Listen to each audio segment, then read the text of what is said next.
Halo sahabat trader Indonesia, kembali lagi dengan saya di Jamie di Potret. Nah, jadi ini ada info terbaru nih tentang DNA Pro yang kemarin digadang-gadang memang jadi nextnya ya, karena setelah Fahrenheit memang kemungkinan besar DNA banyak sekali yang menyampaikan bahwa DNA Pro itu saudara lah sama Fahrenheit. Dari sisi domain apa itu katanya dilacak sama teman-teman sama gitu loh. Jadi diperkirakan memang DNA Pro. Nah, informasi yang saya dapat ini dari member sih, ada beberapa grup yang menyatakan bahwa si ownernya atau apanya kurang tahu namanya, Pak Daniel AB itu katanya udah kabur, katanya seperti itu. Saya kurang tahu kabur, ditangkap atau apa, ininya scam lah. Jadi ya ini yang agak susah teman-teman.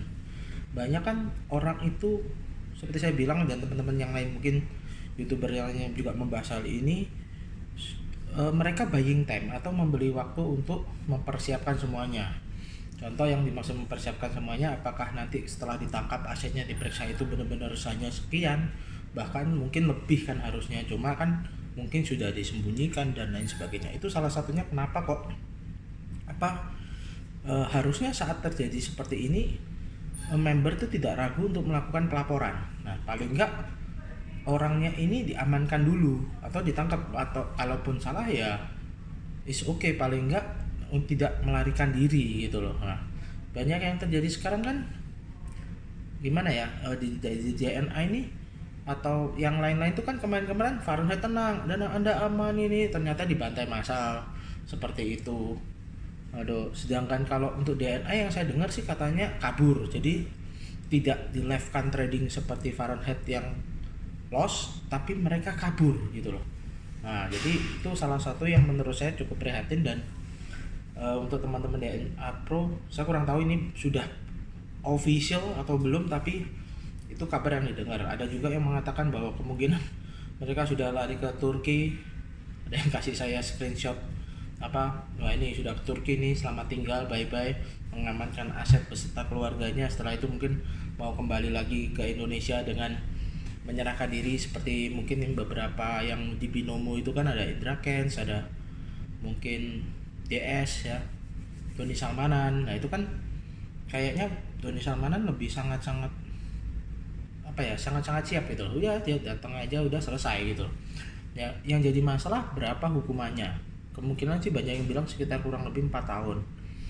Nah, tapi berapa aset yang berhasil mereka amankan? Ini yang jadi masalah, karena mau dimiskinkan pun kalau hal itu tidak menutupi kerugiannya ya percuma, atau sudah diamankan duluan ya percuma. Istilahnya kalau saya bisa mendapatkan kurang lebih 500 miliar atau 1, berapa T, terus kemudian diperiksa cuma ditemukan mungkin seperempatnya, setelah itu saya jalanin hukuman 3-4 tahun 5 tahun, keluar udah kaya raya lagi gitu loh. Jadi hal-hal seperti itu kan perlu menjadi perhatian teman-teman lah. Intinya kalau trading pastikan dulu bener nggak, seperti saya bilang ya, bukan semua robot itu jelek.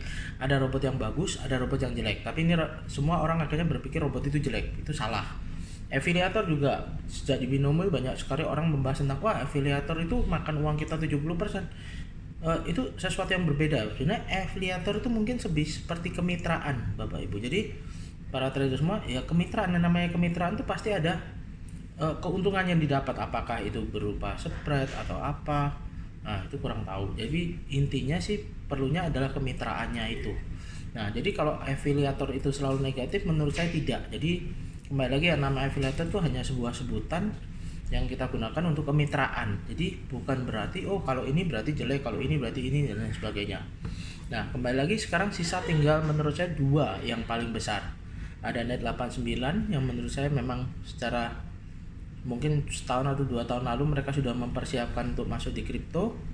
Satu lagi ada ATG yang saat ini setahu saya mereka officially mungkin bekerja sama resmi dengan kripto kunci. Jadi koin produk dalam negeri anak bangsa lah ya, itu kunci. Tapi bagaimana kedepannya, kalau spekulasi saya tetap kayaknya tidak terlalu bagus ya. Kalau menurut saya sendiri, versi saya, pendapat saya pribadi nggak terlalu bagus, karena apakah kunci ini adalah koin yang bagus kita belum tahu gitu loh. Tapi kedepannya apabila orang akhirnya menjual ya sama aja. Kalau orang butuh WD, misalnya saya ini butuh WD nih, saya member dari ATG, saya perlu WD, ya udah disuruh tukar ke kunci, ya udah saya tukar ke kunci. Setelah ke kunci apa yang saya lakukan? Saya pasti jual karena saya butuh uang. Mungkin sudah beberapa lama tidak bisa withdrawal, dan kan kebutuhan tetap ada ya Bapak Ibu. Untuk bayar listrik, bayar anak sekolah, untuk misalnya bayar makan dan lain sebagainya. Nah, apalagi kalau dengan kondisi seperti ini, tentunya yang terjadi mereka nggak akan bisa hold posisi itu terlalu lama karena mereka butuh fresh money, cash money juga dari membernya loh ya, bukan dari ATG-nya. Kalau ATG-nya saya kurang tahu lah, kalau mereka dianggap tidak ponzi dan tidak scam ya silakan kita lihat ke depannya nanti kan masalah itu. Nah, jadi kembali lagi, kalau menurut saya pastikan dulu kalau Anda berinvestasi, cari tempat investasi yang benar-benar bagus. Tapi menurut saya kembali lagi, kalau bisa trading sendiri. Mau pakai robot, Anda setting sendiri, Anda terima filenya sendiri. Kalaupun dibantukan per filenya, biasanya bisa dimasukkan lewat VPS juga kan. Nah, tinggal Anda yang atur sendiri gitu loh maksudnya. Jadi kembali lagi ya, intinya kalau yang kabar yang paling saya dapat adalah DNA sudah scam. Dia dengernya sih kabur. Ada yang bilang ke Turki untuk mengamankan aset dan keluarganya seperti itu. Tapi untuk yang sekarang sisa tinggal 2. Nah, tinggal 2 ini bagaimana kita belum tahu. Tinggal seperti itu. Oke, mungkin sekian dari saya. Sampai ketemu semuanya. Salam podcast. Anda di Potret.